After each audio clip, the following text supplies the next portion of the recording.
Welcome back to the Padilla Family Homestead. Today I have my mom joining me. This is Barbara. You may have seen her before if you watched some of our Tea Time with Jens. And if you don't know, my name is Jennifer. And if this is your first time tuning into our channel, we don't do a whole lot of political talk, but we do today, in celebration of our country, want to talk a little bit about why we love our country. And so I thought that would be a fun 4th of July video. And my mom is super patriotic, and so I thought she would be a great guest to kind of talk about this. So that is what this video is about, is why we love our country. Us, as in we, and we hope you guys too, if you're from the United States. Before we jump in though, I want to ask a trivia question for you to comment down below, and then at the end of the video I will wrap back around and we'll finish out with that. And that is, why do we wear red, white, and blue? Well, obviously it's for the flag, right? Because it represents our flag colors, but what do those colors stand for? So if you know that, drop them in the comments, and we are going to loop back around to that at the end of the video. So for me, my big reason why I love the country is a lot of our freedoms. What about you? 100%. It's also our Constitution. It's a very unique Constitution. I know there's debates, but most people will say it's the longest standing Constitution that's in practice today. It's not the oldest country, obviously. It's not going to, but it is the longest standing functioning because it was built to actually bend and grow as we as a nation change and grow. Right. And then the other thing I know that you've talked about a lot is the fact that we're not a democracy. I know that we hear a lot about us being a democracy, but what are we actually? We're a representative republic. Okay. And it's a little different because a true democracy, the majority rules. And we constantly have times within our Constitution that was purposely set up to protect the minority. And when I say this, I want to be careful because I'm not talking racial. I'm talking about thought of people, dissenters, people that don't think like everybody else. Their rights are protected, and it's structurally set up to protect that. So that's going to change throughout Correct. history. So sometimes it's going to be everybody who loves the color purple is going to be in majority, right?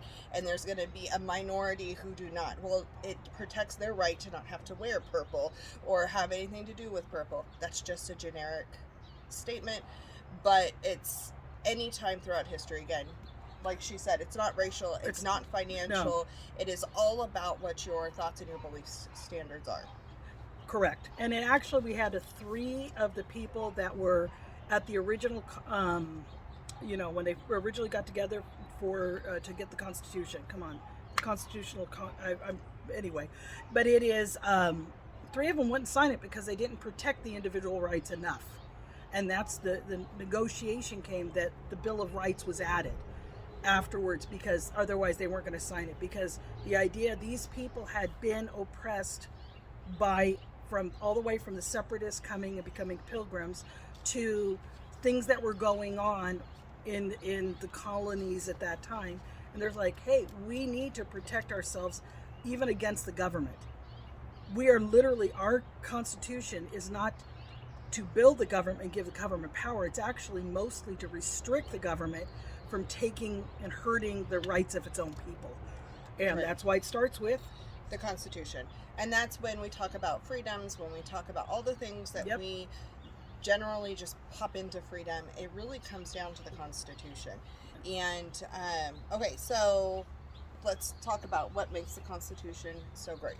What are some of the things? I know we just hit on a couple, but yeah, there's what are a some ton. of your... One of the big ones, is, like I said, is protecting the people from the government, from overreach of government. And because the framers understood that people are, by nature, people tend to be tyrannical, and it's written in there. We have a People selfish tend to. nature. We have a selfish nature. Once you have power, you want more power. They understood that was the nature, so they put checks and balances in place that were very unique.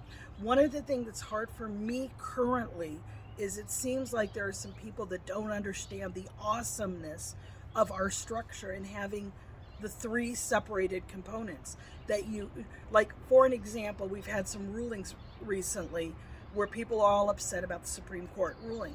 But if you paid attention to what they're really saying, it wasn't even saying that what was going on was necessarily bad. It was the procedure was bad. It was supposed to not be the president. It's supposed to be the Congress that would set it. Even like Nancy Pelosi said, this is not a power the president has. It's only the Congress.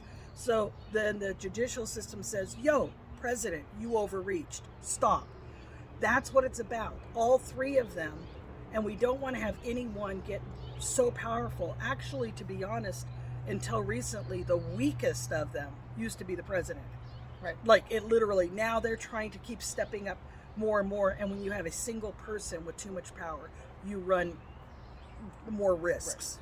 And that, again, it doesn't matter. I do agree with that. It doesn't matter which party. It doesn't, because it's going to shift. It's going to shift throughout the years. And the thing is it's nobody's has so much power like a king, which is why we're not run that way. So that's. But another. Go ahead. Okay. No, another one though is that it can adapt and change. As times happen, we can amend the Constitution, but it's done in such a strict way that it takes more than just a majority. We need a supermajority. You're going to need 3/4 of the states, which is massive, to ratify the Constitution. It has happened even in my lifetime where it was ridiculous, and the whole country was like, this is stupid, that 18-year-olds could be drafted. They could be sent to war, but they couldn't vote in certain areas. That's, how can you be drafted and during the Vietnam War, but not even get to vote? Be okay to and everybody die for said, our country. everybody got together and said, no, if you can hold a gun and you can go out and defend our country and you can be demanded to, you should be able to vote. That's representation. Your boss is going to be. Yeah, that's right. And so that was, it went through without a problem. I shouldn't say without a problem. I'm sure there were problems. There always are. But it does have the ability to grow and breathe and change. But the biggest thing that I think sometimes we forget is literally the beginning of it, how it's the preamble where it says, we the people. We the people. Right. Remembering that they work for us. Right. That the government is serving the people. The Constitution is there to protect the people. And that people is a wide, diverse, we have different religions, different political views, different economics. Right. But that's where our strength is. That's our strength. It is. And that's one of the things, like I said at the beginning, like that's one of my favorite things is our freedom. The fact that I have the freedom to believe in whoever I want to believe in. And I have the freedom to love who I'm going to love. I have the freedom to raise my child with the belief structure that I want to and in the communities that I want to. And it's amazing how when we let people have those freedoms, how if we don't force somebody to be one thing or force somebody to be something else or have a different train of thought, you can still work together. You can still partner together. You can still run communities together. 100%. You can still, because you respect the other person. There's a level of respect that comes in where I've had friends that are all different religions. Yep. And being able to have fun conversations, peaceful conversations, and just talk about the differences and recognize that they thoroughly believe what they believe. And the fact that they are here in America because they weren't free to believe whatever they wanted to believe in another country. And it's been all different countries that I've met people that have had those issues. And it's been different religions. And people who have come here purposely to start over with the freedoms. And that's like our Constitution is set up in such a way that it protects that. It protects the ability to be able to speak your mind in a peaceful way and speak your mind and be respectful. Well, be heard. I'm actually going to say it even goes to where you speak your mind. I've taught you to be in a peaceful way. Right. But the reality is our government our Constitution even protects things that are not necessarily, it's not violence, because that's already been proven, but I'm Right. talking, you're able to have a hateful speech, and that's actually protected. That's true. Because it's protected, but it does what it should be, and what it has been is then there are repercussions through society. If you are hateful, if you are doing something hateful, then people don't associate with you. There's natural consequences. Right. When you get mess in, and that's speech, because if you mess with like crimes, That's a different story. That's a different story. Right. You can't break the law. Speech, you can disagree. It's Loudly. better if we agree. Loudly. Disagree agreeably, but you can disagree. You can disagree. You can have protests, and you can have all of these And you things, can even be hateful. And we the people can, but not violent. not violent. Violent is different. Can I tell a story from when you were younger and we were talking about when you were like 18? Possibly. Okay.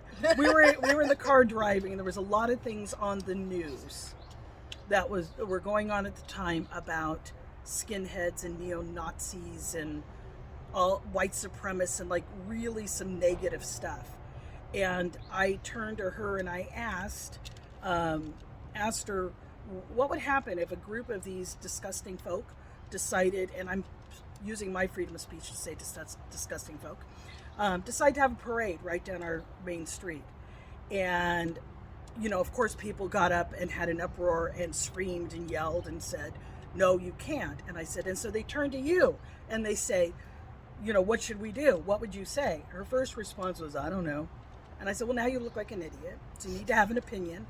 And she goes, well, it seems like under the Constitution, they have the right to speak, but I have the right to not listen.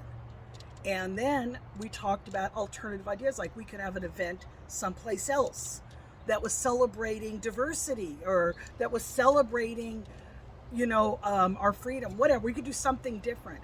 But the moment there was violence, then then it's shut down. Right. But the idea of having the right, even if we disagree, to have free speech, because the moment you limit one group's of free speech and you say you don't get to speak, that begins a process where anybody can be limited. And that's what's the joy, is that we have our freedom to be you boo. That's been a running joke lately in our house.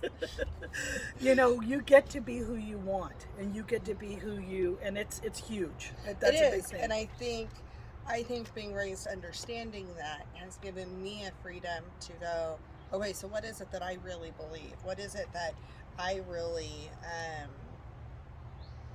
want to stand for? What are the things that matter to me? And why is it that people fought so hard to come here to create this Constitution, which has not been seen before like so this? Unique. And why is it that they believe so much in that? And so those are some of the reasons why we really love living here in the United States. There's a lot more. We don't always love who is in charge. But that doesn't change what our country is. Right. I mean, we're going to go through cycles. We're going to have people of different backgrounds, different beliefs, different all kinds of things in charge. But having our country set up in a way that is protecting the people, all the people. All the people. All the people. Even the ones we don't like. all the people. All the people. And so protecting that, I think, is amazing. And so I would love to hear, Joe, do you have anything else to add? I am. I think we're good. I think we're good. So I would love to hear in the comments some of the reasons why you love, if you're in a United States citizen, why you love the United States, and what you love why limit about, it to that? Well, and then after that, if you're from a different country, what it is you love about your country, or what you love about the United States as well. But I think it's interesting. I think it'll start some fun comments. I do just ask that you be respectful of other people in the comments, and Right. That's all I ask in the space. Someone else I watch always talks about, like, this is like sitting at a table together. Let's have a fun conversation, but be respectful of people. There's a person on the other side of the screen reading it. Right. Okay, so now to get into the first question I asked at the very beginning, what do the red, white, and blue stand for in our flag. And when you are wearing them on the 4th of July, what are you portraying? What is it that you're speaking besides love for our country? And let's see, red that's number one, is love for the country. Right, that is number one. But bravery and valor for red, which I think is pretty awesome. It's a strong color, so that makes sense. And it's also, think about it, it's the blood of the soldiers, you know. Right. And then white is purity or innocence. Purity, I think, is the one most stood for there. And then blue is justice. And yeah, I think it's pretty cool, the reasons why they chose the colors. I love the stars and stripes. We like, patriotic is the summer season color for us. So we love it. But I just thank you for joining us. I thank you for being a part of this conversation. I hope you leave comments down below. I'd love to hear what you have to say. And we'll be back on Wednesday with the July Garden Tour. And happy birthday, United States. And happy birthday, United States, tomorrow. Have a good one. Bye.